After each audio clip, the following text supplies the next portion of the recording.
Bom dia, bom dia para você. Bendito seja o nome de Jesus. Você gostou do estudo de ontem? Vai gostar muito mais do estudo de hoje. Hoje o Senhor Deus mostrará para você os últimos acontecimentos da terra, no momento em que fecharem todos os cercos e a tua maneira e a minha maneira de agir. Vamos orar ao Senhor agora? Bendito seja o teu nome, ó Deus do universo, por revelar estas coisas a nós, os teus pequeninos. Nos ajude a passar isso para o mundo, Senhor, que nossa mensagem agora cubra o planeta. Em nome de Jesus. Amém. O seu programa A Tocha está começando.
Naquele tempo se levantará Miguel, o grande príncipe, que se levanta pelos filhos do teu povo, e haverá um tempo de angústia, qual nunca houve, desde que houve nação até aquele tempo. Mas naquele tempo livrar-se-á o teu povo, todo aquele que se achar inscrito no livro. Daniel 12:1. Quando se encerrar a mensagem do terceiro anjo, a misericórdia não mais lutará em favor dos culpados habitantes da terra. O povo de Deus terá cumprido a sua obra, recebeu a chuva serôdia, o refrigério pela presença do Senhor e acha-se preparado para a hora de prova que diante dele está. No céu, os anjos se apressam de um lado para o outro. Um anjo que volta da terra anuncia que a sua obra está feita. O mundo foi submetido à prova final e todos os que se mostraram fiéis aos preceitos divinos receberão o selo do Deus vivo. Cessa então Jesus de interceder no santuário celestial. Levanta as mãos com grande voz e diz: está feito. E toda a hoste angélica depõe suas coroas ao fazer ele o solene aviso. Quem é injusto, faça injustiça ainda. Quem está sujo, suje-se ainda. E quem é justo, faça justiça ainda. E quem é santo, seja santificado ainda. Apocalipse 22:11. Todos os casos foram decididos para a vida ou para a morte. Cristo fez expiação por seu povo e apagou os seus pecados. O número dos seus súditos completou-se, e o reino e o domínio e a majestade dos reinos debaixo de todo o céu estão prestes a ser entregues aos herdeiros da salvação. E Jesus deve reinar como Rei dos Reis e Senhor dos Senhores. Você compreende por que razão Jesus vai ter que voltar? Quando acabar o trabalho de Jesus no lugar santíssimo. E então as forças da terra terão terminado os trabalhos também aqui na terra, em paralelo com o que acontece no céu. Também uma obra estará sendo feita de pregação pelos servos de Deus, desta última mensagem que você nos ouviu ontem pregando, dessa última mensagem que o Senhor Deus tem que dar, a última mensagem de um Deus de amor ao mundo condenado. Esta mensagem vai fazer com que os habitantes da terra sintam muita raiva.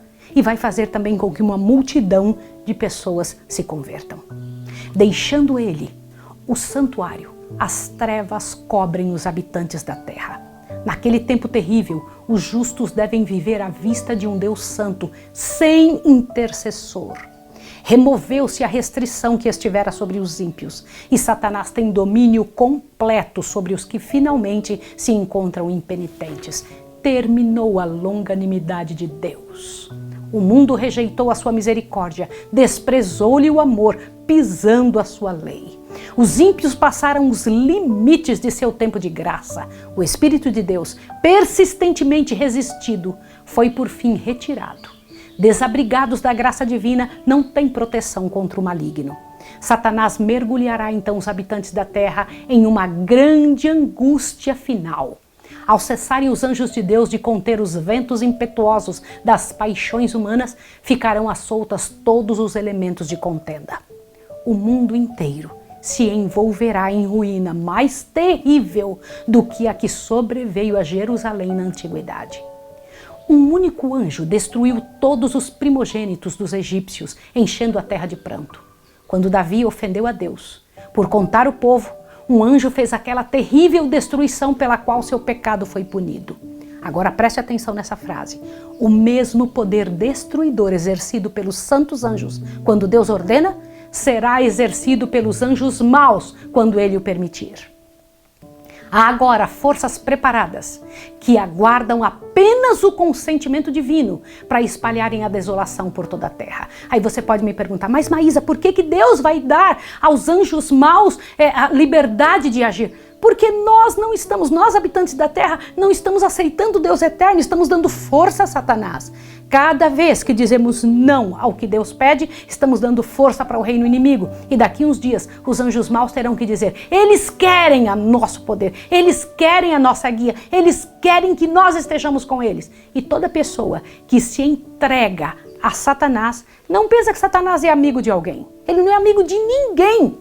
Toda pessoa que se rende a ele, seja em qualquer ponto, é para receber destruição. Do que eu estou falando? Abra seus ouvidos agora para você entender. Jesus é apresentado nas Escrituras da seguinte maneira: eu vim para que tenham vida e a tenham em abundância. Mas Satanás se apresenta como na Bíblia? Eu vim para matar, roubar e destruir. Satanás não vai chegar perto de quem quer que seja para trazer qualquer benefício.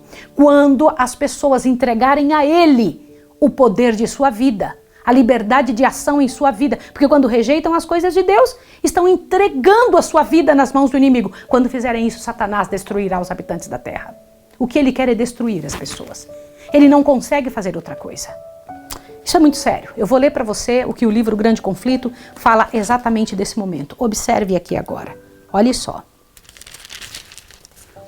Os que honram a lei de Deus têm sido acusados de acarretar juízo sobre o mundo e serão considerados como a causa das terríveis convulsões da natureza, da contenda e da carnificina entre os homens, coisa que estão enchendo a terra de pavor. Lembra que eu comentei com você e nós lemos há 2 estudos passados que Satanás tem poder sobre a natureza?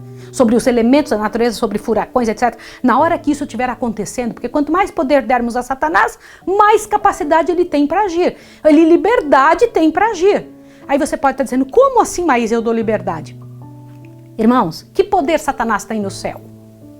Você vai falar, nenhum, claro, ele não tem poder lá. Ele não tem. Ele não consegue lá trazer nenhum mal. Lá não tem mal porque ele não está lá. Mas e por que ele não está lá? Porque lá ele não foi aceito. Dentro da nossa casa, Satanás é aceito ou não? Através do quê? Você não precisa nem dizer, Satanás, eu te aceito. É só aceitar o que ele quer. É por isso que ele engana. Aceitando as coisas que são dele, você está dando poder a Satanás para entrar e fazer o quê no seu lar? Quando aceitamos que seja trazido para dentro do nosso casamento, alguma coisa que é de Satanás, ele não vem para trazer uma bênção, ele vem para destruir aquele casamento. Ele só entra para destruir, é por isso, ele só consegue fazer isso. Você conseguiu entender? Nesta hora de grande sofrimento, os servos do Senhor, as pessoas que quiserem servir a Deus, serão acusados de estarem trazendo sobre o mundo aquilo que o próprio Satanás vai estar trazendo. As convulsões da natureza, as misérias ao redor, os problemas todos que vão estar acontecendo. Deixa eu continuar lendo para você. O poder que acompanha a última advertência enraiveceu os ímpios. Sua cólera acende-se contra todos os que receberam a mensagem. E Satanás incitará a maior intensidade ainda o espírito de ódio e perseguição. Quando a presença de Deus se retirou por fim da nação judaica, sacerdotes e povo nem sabiam. Mesmo estando sob o domínio de Satanás e governados pelas paixões mais horríveis e perniciosas, consideravam-se ainda como os escolhidos de Deus. Continuou o ministério no templo, ofereciam-se sacrifícios sobre os altares poluídos e diariamente a bênção divina era invocada sobre um povo culpado do sangue do querido Filho de Deus e empenhados em matar seus ministros e apóstolos. Lembra disso? Isso era a realidade do povo judeu naquela época. Da mesma forma, eles continuaram fazendo o trabalho, os judeus fizeram, mesmo Jesus tendo se retirado do templo, o poder de Deus tendo se retirado do templo, eles continuaram ainda quase 40 anos, com o mesmo trabalho sendo feito lá, sem nunca imaginar que Jesus já tinha se retirado do povo judeu. Assim, quando a decisão irrevogável do santuário houver sido pronunciada e para sempre tiver sido fixado o destino do mundo, os habitantes da terra não saberão. As formas da religião continuarão a ser mantidas por um povo que finalmente o Espírito de Deus se terá retirado. E o zelo satânico com que o príncipe do mal os inspirará para o cumprimento de seus maldosos desígnios terá a semelhança de zelo para com Deus. As pessoas vão achar, eu estou fazendo um benefício para Jesus, tirando essas pessoas más que estão aí querendo guardar o sábado. Como o sábado se tornou o ponto especial de controvérsia por toda a cristandade e as autoridades religiosas e seculares se combinaram para impor a observância do domingo, a recusa persistente de uma pequena minoria em ceder à exigência popular fará com que esta minoria seja objeto de ódio universal. Irá insistir em que os poucos que permanecem em oposição a uma instituição da Igreja e lei do Estado não devem ser tolerados, que é melhor que eles sofram do que as nações inteiras sejam lançadas em confusão e ilegalidade. O mesmo argumento, há 1800 anos atrás, foi falado contra Cristo pelos príncipes do povo. Convém que este astucioso Caifás, que um homem morra pelo povo, que não pereça toda a nação. São João 11,50. Lembra disso?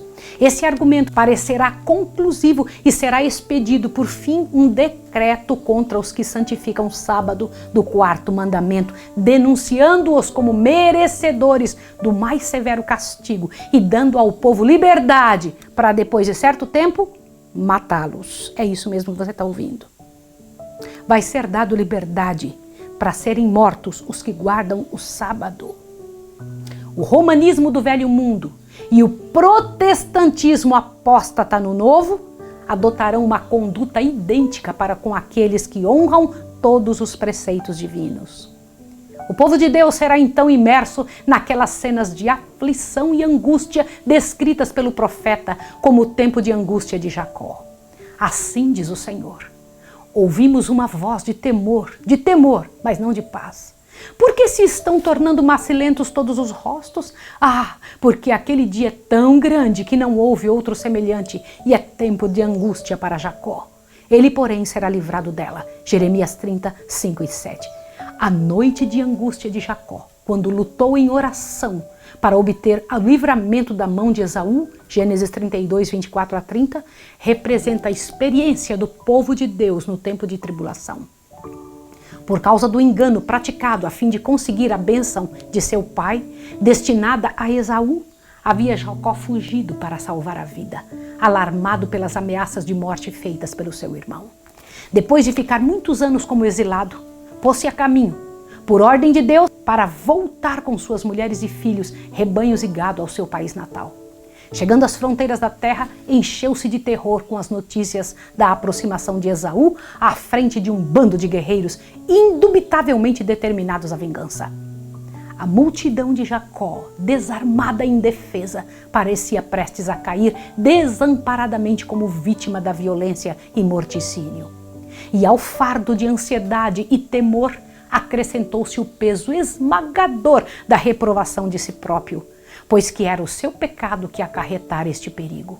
Sua única esperança estava na misericórdia de Deus. Sua defesa única deveria ser a oração. Todavia, nada deixa de sua parte por fazer a fim de expiar a falta para com seu irmão e desviar o perigo que o ameaçava. Assim, ao aproximarem-se do tempo de angústia, devem os seguidores de Cristo esforçar-se por se colocar em uma luz conveniente perante o povo, a fim de desarmar o preconceito e remover o perigo que ameaça a liberdade de consciência. Tendo feito afastar a sua família, Para que não lhe testemunhasse a angústia, Jacó ficou só para interceder junto a Deus. Confessa o seu pecado e com gratidão reconhece a misericórdia de Deus para com ele, ao mesmo tempo em que com profunda humilhação pleiteia o concerto estabelecido com seus pais e as promessas a ele mesmo feitas na visão noturnas de Betel, na terra de seu exílio. Chegara o momento crítico de sua vida. Tudo está em jogo. Nas trevas e solidão continua ele a orar e a humilhar-se perante Deus. Subitamente percebe uma mão sobre o seu ombro. Julga ser um inimigo que lhe procura tirar a vida e com toda a energia do desespero luta com seu assaltante. Quando começa a raiar o dia, o estranho emprega a sua força sobrenatural e ao seu toque o vigoroso homem parece atacado de paralisia e, desajudado, cai a chorar, suplicante, sobre o pescoço de seu misterioso antagonista. Jacó sabe agora que era o anjo do concerto com quem estivera a lutar. Posto que extenuado e sofrendo a mais aguda dor, não abandona o seu propósito. Havia muito tempo que ele suportava a perplexidade, o remorso, a angústia pelo seu pecado. Agora deveria ter a segurança de que fora perdoado. O visitante divino parece a ponto de partir. Jacó, porém, apega-se a ele, rogando uma bênção. O anjo insiste: deixa-me ir, porque já a alva subiu. Mas o patriarca exclama: não te deixarei ir, se não me abençoares. Que confiança, que firmeza e perseverança são aqui reveladas. Fosse isso uma exigência jactanciosa, presumida, e Jacó teria sido destruído instantaneamente. Mas dele era a segurança de que quem confessa a sua fraqueza e a sua indignidade, e não obstante confia na misericórdia de um Deus que guarda o seu conserto. Foi dito a seu respeito: lutou com o anjo e prevaleceu. Oséias 12:4. Pela humilhação, arrependimento e submissão, aquele mortal pecador falível prevaleceu sobre a majestade do céu. Firmar as mãos trementes nas promessas de Deus e o coração do amor infinito não poderia afastar a defesa do pecador. Como prova de seu triunfo e animação a outros para lhe imitarem o exemplo, seu nome foi mudado de um nome que lhe recordava o pecado para outro que comemorava a sua vitória. E o fato de haver Jacó prevalecido com Deus constituía uma segurança de que prevaleceria com os homens. Não mais teve receio de enfrentar a ira do irmão, pois o Senhor era a sua defesa. Aleluia, aleluia, aleluia. Bendito seja o nome do Senhor. Satanás tinha acusado Jacó perante os anjos de Deus, pretendendo o direito de destruí-lo por causa de seu pecado. Havia incitado Esaú para marchar contra ele, e durante a longa noite de luta do patriarca, Satanás esforçou-se por incutir nele uma intuição de culpa, a fim de o desanimar e romper sua ligação com Deus. Jacó foi quase arrastado ao desespero, mas sabia que sem o auxílio do céu teria que perecer. Tinha se arrependido sinceramente de seu grande pecado e apelou para a misericórdia de Deus. Não se demoveria de seu propósito, antes segurou firme o anjo, insistindo em seu pedido com ardentes e angustiosos brados, até prevalecer. Assim como Satanás influenciou Esaú a marchar contra Jacó, instigará os ímpios a destruírem o povo de Deus no tempo de angústia. E assim como acusou a Jacó, acusará o povo de Deus. Conta com as multidões do mundo como seus súditos. Mas o pequeno grupo que guarda os mandamentos de Deus está resistindo sua supremacia. Se ele os pudesse eliminar da terra, seu triunfo seria completo. Ele vê que santos anjos os estão guardando e deduz que seus pecados foram perdoados, mas não sabe que seus casos foram decididos no santuário celestial. Tem um conhecimento preciso dos pecados que os tentou cometer e apresenta esses pecados diante de Deus sob a mais exagerada luz, representando a este povo como sendo precisamente tão merecedor como ele mesmo da exclusão do favor de Deus. Declara que com justiça o Senhor não pode perdoar-lhes os pecados e, no entanto, destruirá ele e aos seus anjos. Reclama-os como sua presa e pede que sejam entregues em suas mãos para os destruir. Pode imaginar isso? Acusando Satanás, o povo de Deus, por causa de seus pecados. O Senhor lhe permite que os prove até o último ponto. Sua confiança em Deus, sua fé e firmeza serão severamente postas à prova. Ao reverem o passado, suas esperanças desfalecem, pois que em sua vida inteira pouco bem podem ver. Estão perfeitamente cônscios de sua fraqueza e indignidade. Satanás se esforça por aterrorizá-los com o pensamento de que seus casos não dão margem à esperança, que a mancha de seu aviltamento jamais será lavada. Espera destruir-lhes a fé de tal maneira que cedam às suas tentações, desviando-se de sua fidelidade para com Deus. Embora o povo de Deus esteja rodeado de inimigos que se esforçam por destruí-lo, a angústia que sofrem não é, todavia, o medo da perseguição por causa da verdade. Receiam não se terem arrependido de todo pecado e que, devido a alguma falta, não se cumpra a promessa do Salvador. Qual foi a promessa? Eu te guardarei na hora de tentação que há de vir sobre todo mundo. Apocalipse 3:10. Se pudessem ter a segurança de seu perdão, não recuariam da tortura ou da morte, mas se mostrassem indignos e perdessem a vida por causa de seus defeitos de caráter, o santo nome de Deus seria então vituperado.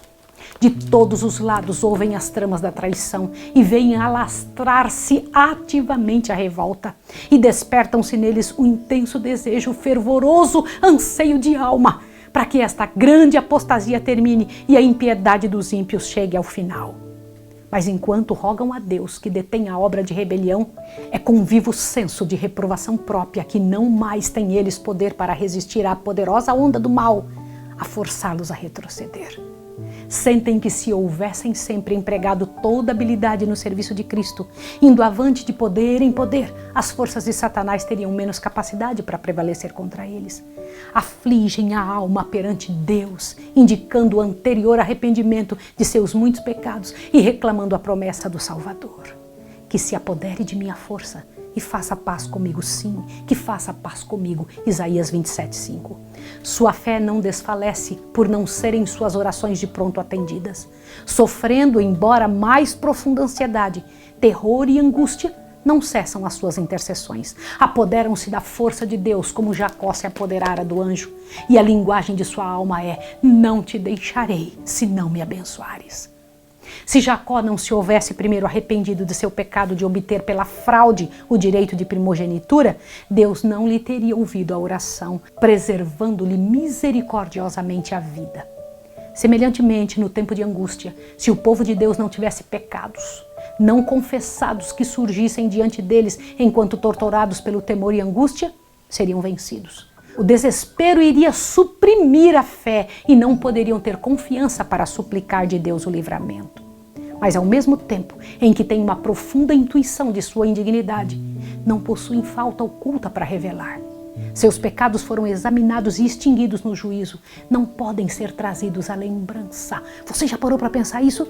Por que os justos nesse tempo não vão conseguir lembrar dos seus pecados? Porque eles foram apagados no santuário celestial. Observe essa parte agora. Satanás leva muitos a crer que Deus não toma em consideração sua infidelidade nas pequenas coisas da vida. Mas o Senhor mostra em seu trato com Jacó que de maneira nenhuma sancionará ou tolerará o mal. Todos os que se esforçam por desculpar ou esconder seus pecados, permitindo que permaneçam nos livros do céu, sem serem confessados e perdoados, serão vencidos por Satanás.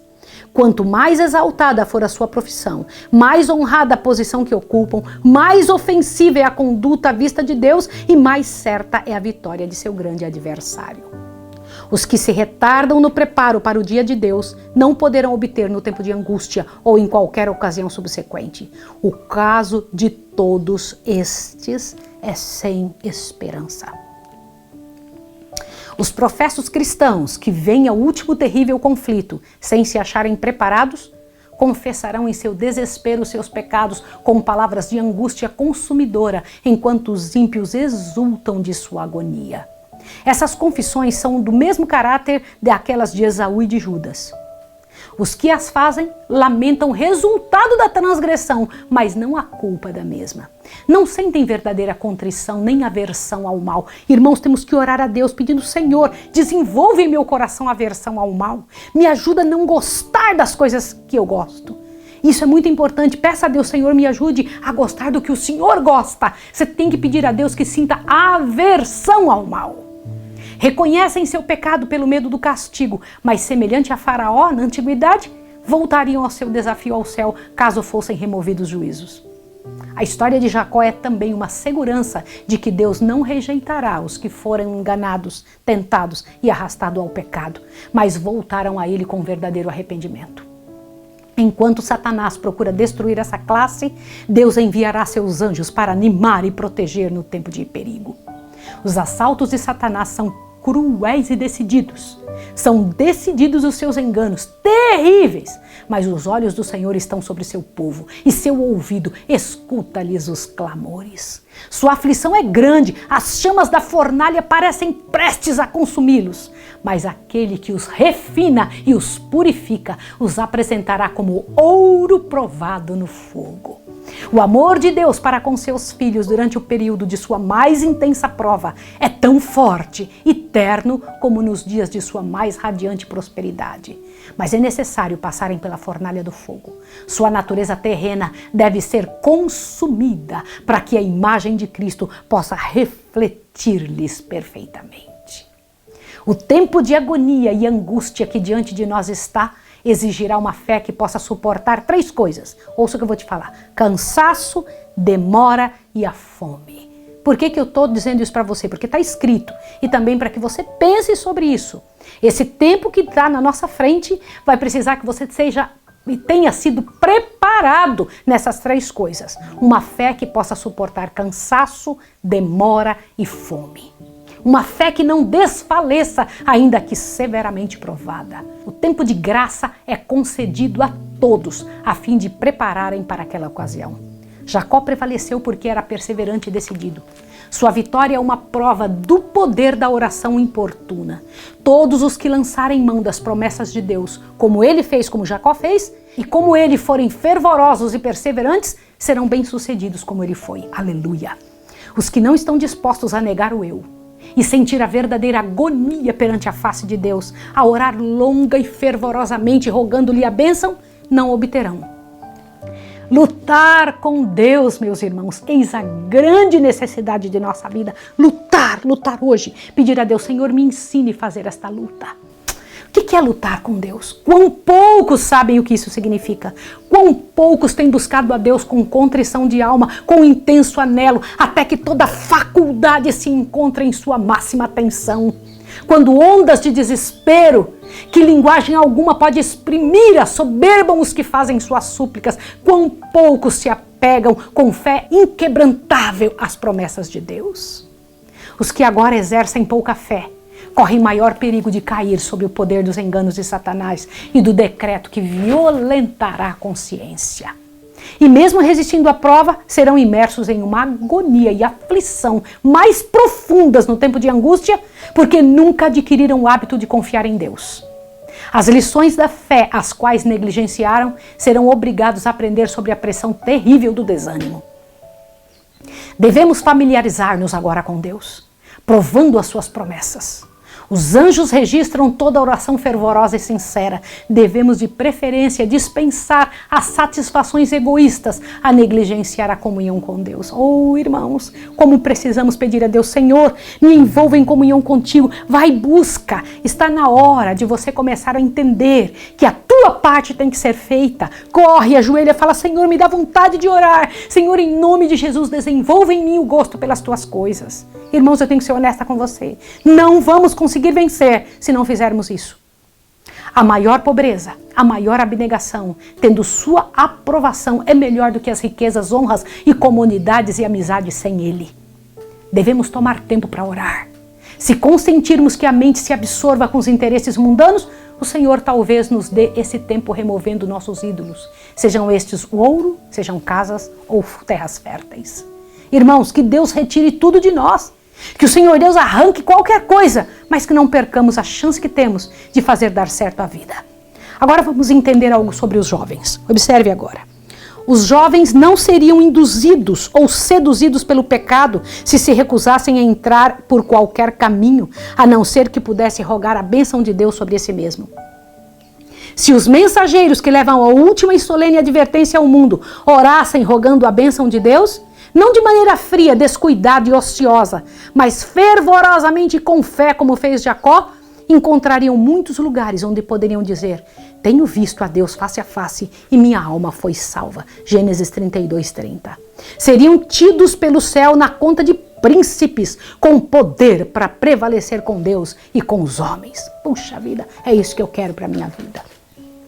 O tempo de angústia como nunca houve está prestes a manifestar-se sobre nós e necessitaremos de uma experiência que agora não possuímos e que muitos são demasiado indolentes e preguiçosos para obter. Muitas vezes dá-se o caso de se supor maior angústia do que em realidade o é. Não se dá isso, porém, com relação à crise diante de nós. Irmãos, ouça isso aqui, ó. A mais vívida descrição não pode atingir a grandeza daquela prova. Naquele tempo de provações, toda alma deverá por si mesma estar em pé perante Deus. Diz a palavra do Senhor: ainda que Noé, Daniel e Jó estivessem na terra, vivo eu, diz o Senhor Jeová, que nem filho nem filha se livrariam, mas só livrariam as suas próprias almas pela sua justiça. Ezequiel 14:20.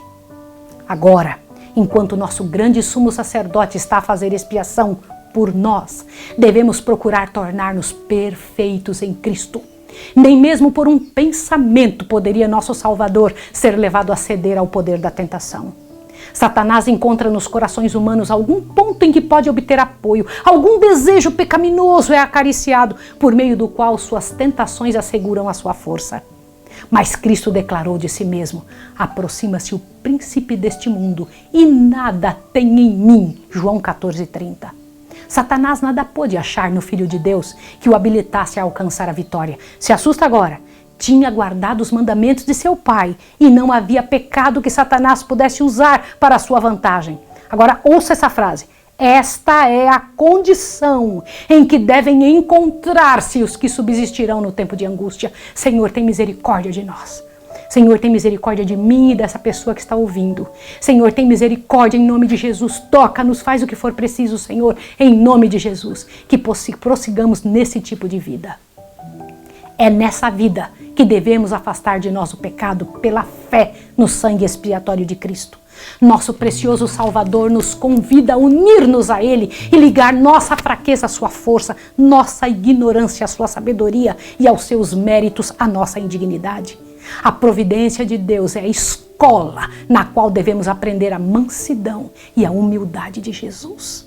O Senhor está sempre a colocar diante de nós, não o caminho que preferiríamos, o qual nos parece mais fácil e agradável, mas os verdadeiros objetivos da vida, a vida que é vida eterna. Toca a nós cooperar com os meios com que o céu emprega na obra de conformar nosso caráter ao modelo divino.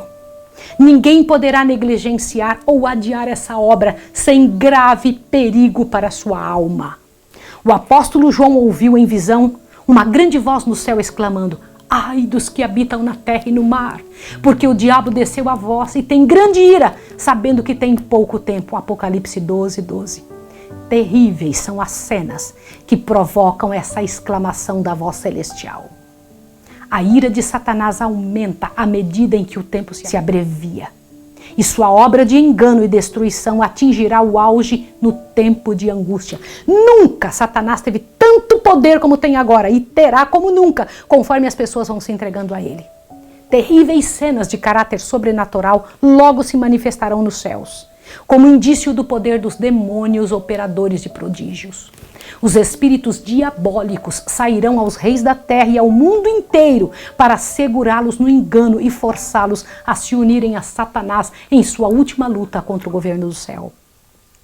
Mediante estes agentes, serão enganados tanto governantes como súditos. Levantar-se-ão pessoas pretendendo ser o próprio Cristo, reclamando o título e culto que pertence ao Redentor do mundo.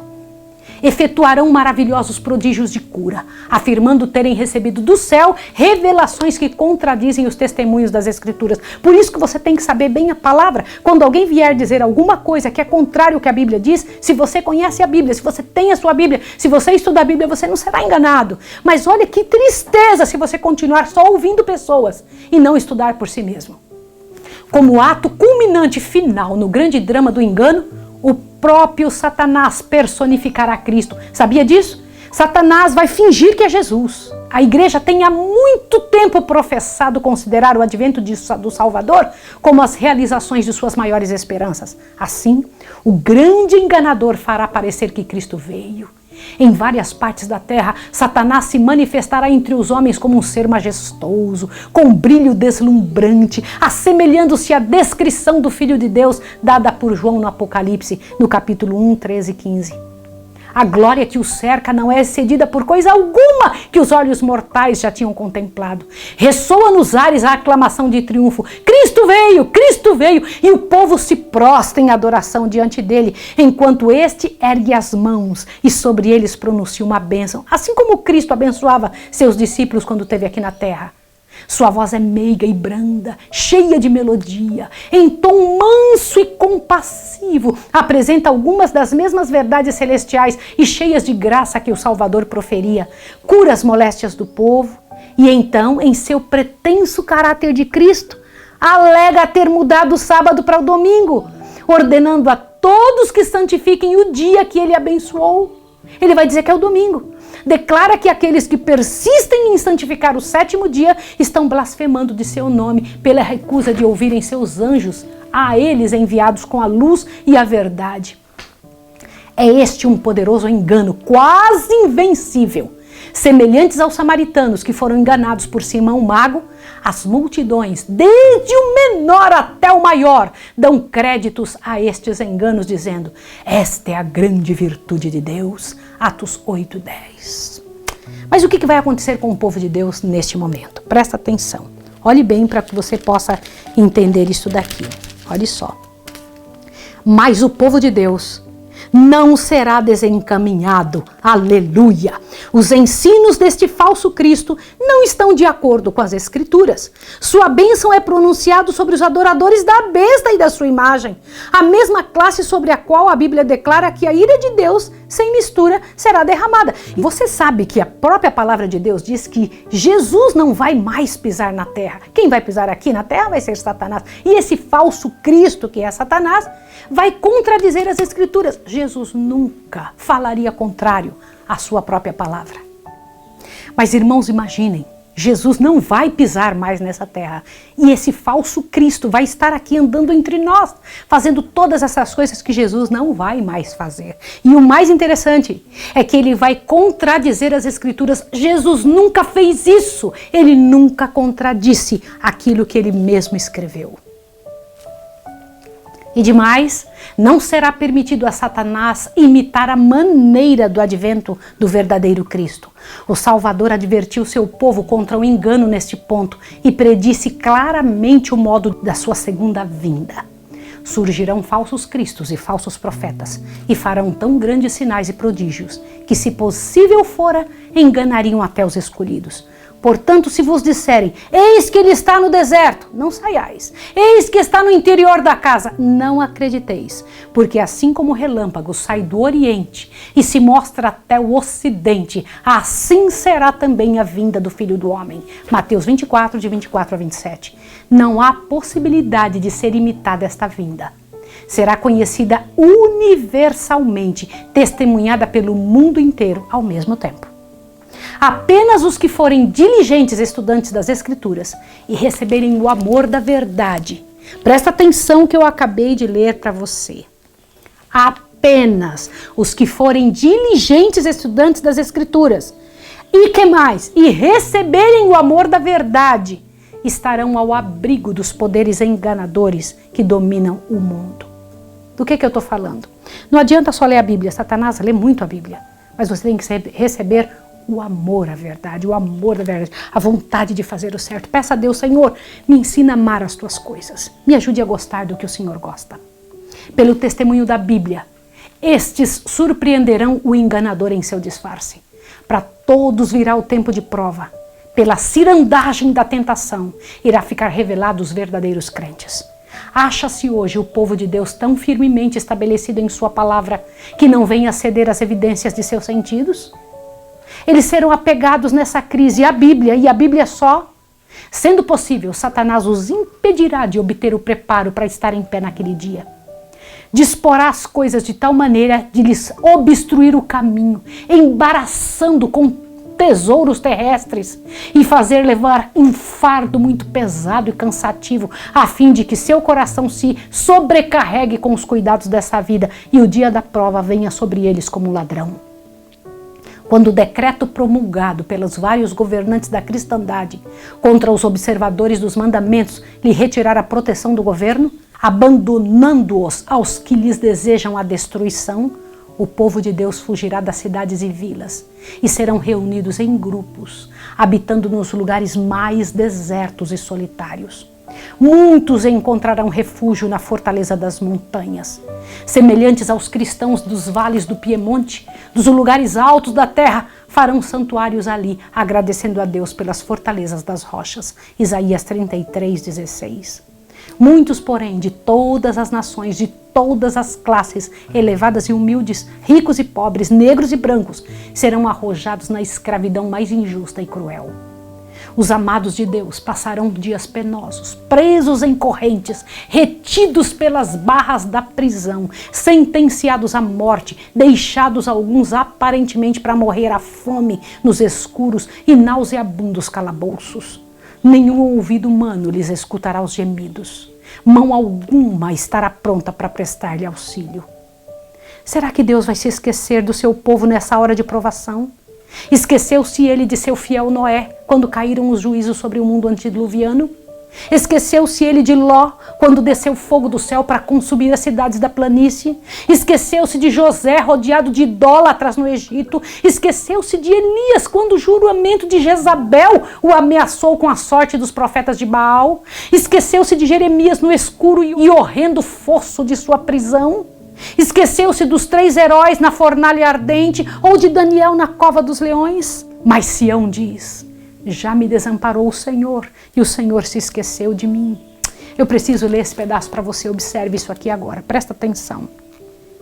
Mas Sião diz: já me desamparou o Senhor e o Senhor se esqueceu de mim. Pode uma mulher esquecer-se tanto do filho que cria, que não se compadeça dele, do filho de seu ventre?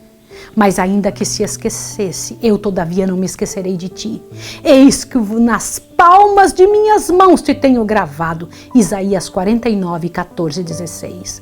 O Senhor dos Exércitos disse: aquele que tocar em vós, toca na menina do seu olho. Zacarias 2:8. Ainda que os inimigos os lancem nas prisões, as paredes do calabouço não podem interceptar a comunhão entre uma alma e Cristo. Comunicação com o céu. Aquele que vê todas as suas fraquezas e sabe de toda provação, está acima de todo poder terrestre, e anjos virão a eles nas celas solitárias, trazendo luz e paz do céu. A prisão será como um palácio, pois os ricos na fé morarão ali, e as paredes sombrias serão iluminadas com a luz celestial, como quando Paulo e Silas, à meia-noite, oravam e cantavam louvores nas masmorras de Filipos. Os juízos de Deus cairão sobre os que procuram oprimir e destruir seu povo. Sua grande longanimidade para com os ímpios torna-os audazes estes homens na transgressão. Mas seu castigo, embora muito retardado, não é menos certo e terrível. O Senhor se levantará como no monte de Perazim e se irará como no vale de Gibeon para fazer a sua obra, a sua estranha obra, e para executar o seu ato, o seu estranho ato. Isaías 28:21. Para o nosso misericordioso Deus, o infligir castigo é um ato estranho. Vivo eu, diz o Senhor Jeová, que não tenho prazer na morte do ímpio. Ezequiel 33:11. O Senhor é misericordioso e piedoso, tardio em iras e grande em beneficência e verdade, que perdoa a iniquidade, a transgressão e o pecado. Todavia, ao culpado não tem por inocente. O Senhor é tardio em irar-se, mas grande em força, e ao culpado não tem por inocente. Êxodo 34:6-7. Naum 1:3. Reivindicará com terríveis manifestações a dignidade de sua lei espezinhada. A severidade da retribuição que aguarda o transgressor pode ser julgada pela relutância do Senhor em executar justiça. A nação que por tanto tempo ele suporta e que não ferirá antes de haver ela enchido a medida de sua iniquidade, segundo os cálculos divinos, beberá por fim a taça da ira sem mistura de misericórdia. Poxa vida, quando eu leio isso, leio com dor no coração. Quando Cristo cessar de interceder no santuário, será derramada a ira que sem mistura se ameaça fazer cair sobre os que adoram a besta e a sua imagem e recebem o seu sinal. Apocalipse 14, 9 e 10. As pragas que sobrevieram ao Egito, quando Deus estava prestes a libertar Israel, eram de caráter semelhante aos juízos mais terríveis e extensos que devem cair sobre o mundo precisamente antes da liberação final do povo de Deus. Presta atenção nessa parte agora. Diz o autor do Apocalipse, descrevendo esses tremendos flagelos: fez-se uma chaga má e maligna nos homens que tinham o sinal da besta e que adoravam a sua imagem. O mar se tornou em sangue como de um morto, e morreu no mar toda alma vivente, e os rios e fontes das águas se tornaram em sangue. Terríveis como são estes castigos, a justiça de Deus é plenamente reivindicada. Declara o anjo de Deus: justo és tu, ó Senhor, porque julgastes estas coisas. Visto como derramaram o sangue dos santos e dos profetas, também tu lhes deste sangue a beber, porque disto são merecedores. Apocalipse 16, 2 a 6. Condenando o povo de Deus à morte, são tão culpados do crime do derramamento de seu sangue como se este tivesse sido derramado por suas próprias mãos. De modo semelhante, declarou Cristo serem os judeus de seu tempo culpados de todo o sangue dos homens santos que havia sido derramado desde os dias de Abel. Pois possuíam o mesmo espírito, estavam procurando fazer a mesma obra daqueles assassinos dos profetas. Presta atenção nessa praga agora. Na praga que se segue, é dado poder ao sol para que abrase os homens com fogo. E os homens foram abrasados com grandes calores. Verso 8 e 9. Os profetas assim descrevem a condição da terra naquele tempo terrível. E a terra está triste, porque a colheita do campo pereceu. Todas as árvores do campo se secaram, e a alegria se secou entre os filhos dos homens. A semente apodreceu debaixo dos seus torrões, os celeiros foram assolados. Como geme o gado, as manadas de vacas estão confusas, porque não tem pasto, e os rios se secaram, e o fogo consumiu os pastos do deserto. Os cânticos do templo serão gritos de dor naquele dia, diz o Senhor Jeová. Muitos serão os cadáveres, em todos os lugares serão lançados fora em silêncio. Joel 1, 10 a 12, 17, 20 e Amós 8, 3. Irmãos, presta atenção aqui, estas pragas não são universais. Ao contrário, os habitantes da terra seriam inteiramente exterminados. Contudo, serão os mais terríveis flagelos que já foram conhecidos por mortais. Todos os juízos sobre os homens antes do fim do tempo de graça foram misturados com misericórdia. O sangue propiciatório de Cristo tem livrado o pecador de os receber na medida completa de sua culpa, mas no final, a ira é derramada sem mistura de misericórdia. Naquele dia, multidões desejarão o abrigo da misericórdia de Deus, abrigo que durante tanto tempo desprezaram. Eis que vem, diz o Senhor Jeová, em que enviarei fome sobre a terra, não fome de pão, nem sede de água, mas de ouvir as palavras do Senhor. Irão vagabundos de um mar até o outro mar e de um norte até o oriente. Correrão por toda parte buscando a palavra do Senhor e não a acharão. Amós 8, 11 e 12. O povo de Deus não estará livre de sofrimento. Mas conquanto perseguidos e angustiados, conquanto suportem privações e sofram pela falta de alimento, não serão abandonados a perecer. O Deus que cuidou de Elias não desamparará nenhum de seus abnegados filhos.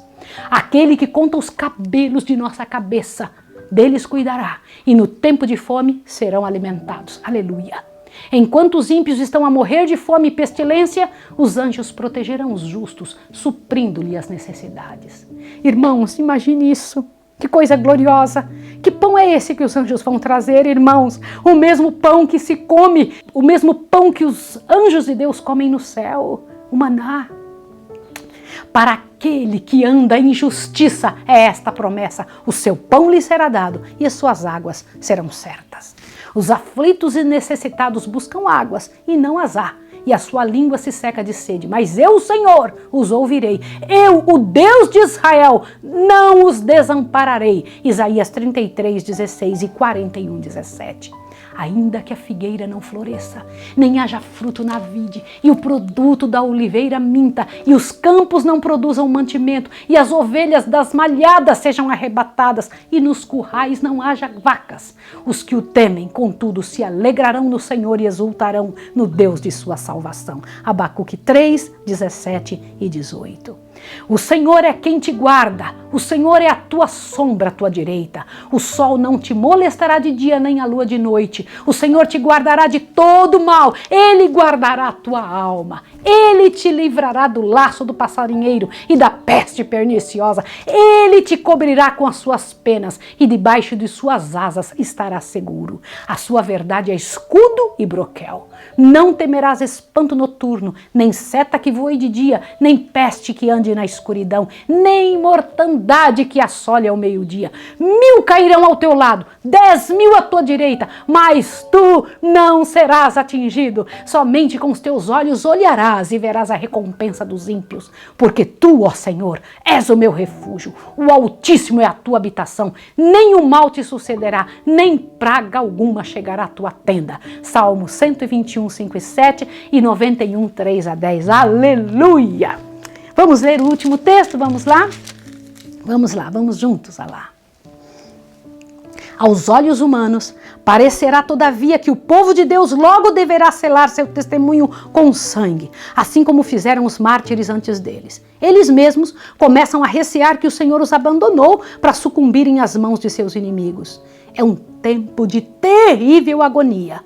Dia e noite clamam a Deus rogando livramento. Os ímpios exultam e ouve-se o grito de zombaria. Onde está agora a vossa fé? Porque Deus vos não livra de nossas mãos se sois verdadeiramente seu povo? Mas os expectantes lembram-se de Jesus morrendo sobre a cruz do Calvário, e os principais dos sacerdotes e príncipes bramando com escárnio. Salvou aos outros e a si mesmo não pôde salvar-se. Se é o rei de Israel, desça agora da cruz e creremos nele. Mateus 27, 42. Semelhantes a Jacó, todos estão a lutar com Deus. Seu semblante exprime sua luta íntima. A palidez repousa em cada rosto. Não cessam, porém, de orar fervorosamente. Pudessem os homens ver com visão celestial e contemplariam grupos de anjos magníficos em poder, estacionados em redor daqueles que guardaram a palavra da paciência de Cristo. Com ternura compassiva, os anjos têm testemunhado sua angústia e ouvido as suas orações. Estão à espera da ordem de seu comandante para os arrancar do perigo. Mas devem ainda esperar um pouco mais. O povo de Deus deve beber o cálice e ser batizado com o batismo. A própria demora, para eles tão penosa, é melhor resposta às suas petições. Esforçando-se por esperar confiantemente que o Senhor opere, são levados a exercitar a fé, esperança e paciência que muito pouco foram exercitadas durante sua experiência religiosa. Contudo, pelo amor dos escolhidos, o tempo de angústia será abreviado. E Deus não fará justiça a seus escolhidos, que clamam a Ele dia e noite? Digo-vos que depressa lhes fará justiça. Lucas 18, 7 e 8. O fim virá mais rapidamente do que os homens esperam. O trigo será recolhido e atado em molhos para o celeiro de Deus. O joio será atado em feixes para os fogos da destruição. As sentinelas celestiais, fiéis ao seu encargo, continuam com sua vigilância. Posto que um decreto geral haja fixado um tempo em que os observadores dos mandamentos poderão ser mortos, seus inimigos, em alguns casos, se antecipam ao decreto e, antes do tempo especificado, se esforçam por tirar-lhes a vida. Mas ninguém pode passar através dos poderosos guardas estacionados em redor de toda a alma fiel. Alguns são assaltados ao fugirem das cidades e vilas, mas as espadas contra eles levantadas se quebram e caem tão impotentes como a palha. Outros são defendidos por anjos sob a forma de guerreiros. Em todos os tempos, Deus tem usado os santos anjos para socorrer e livrar seu povo. Seres celestiais têm tomado parte ativa nos negócios humanos. Têm aparecido trajando vestes que resplandeciam como relâmpago. Têm vindo como homens no aspecto de viajantes. Anjos têm aparecido sob a forma de homens de Deus. Têm repousado como se estivessem cansados sobre os carvalhais ao meio-dia. Têm aceitado a hospitalidade dos lares humanos. Agiram como guias aos viajantes surpreendidos pela noite. Acenderam com suas próprias mãos os fogos do altar. Abriram as portas dos cárceres, libertando os servos do Senhor. Revestidos da armadura do céu, vieram para remover a pedra do túmulo do Salvador.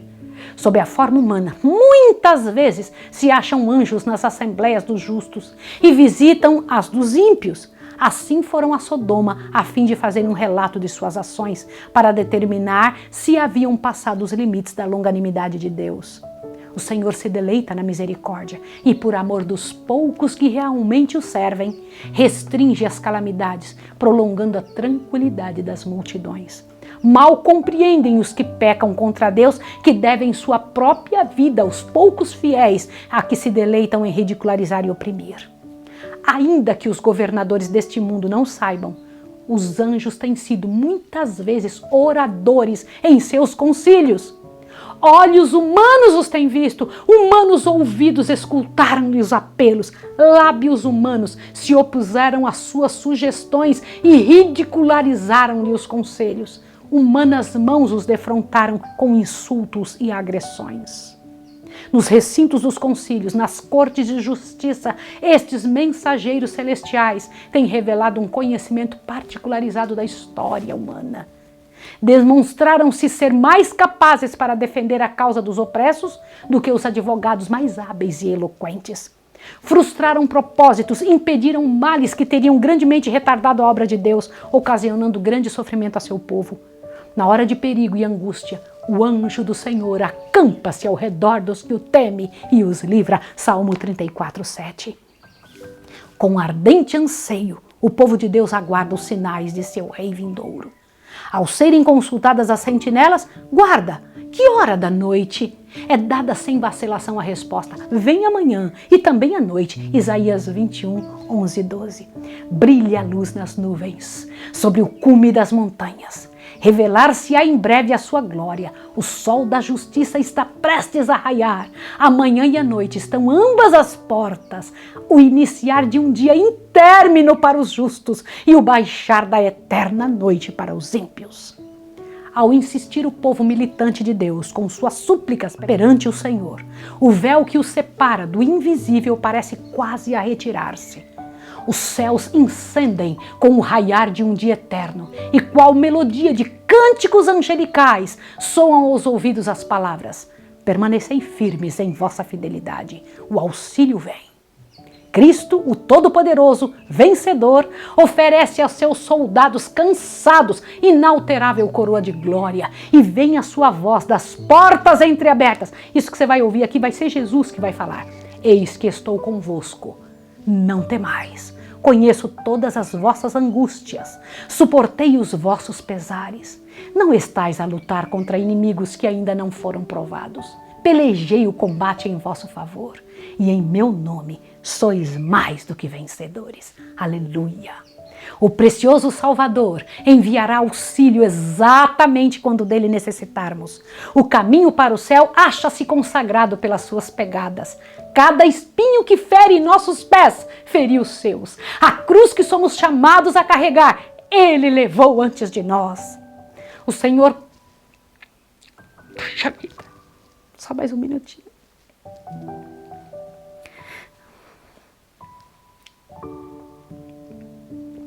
Puxa, que coisa linda, puxa vida.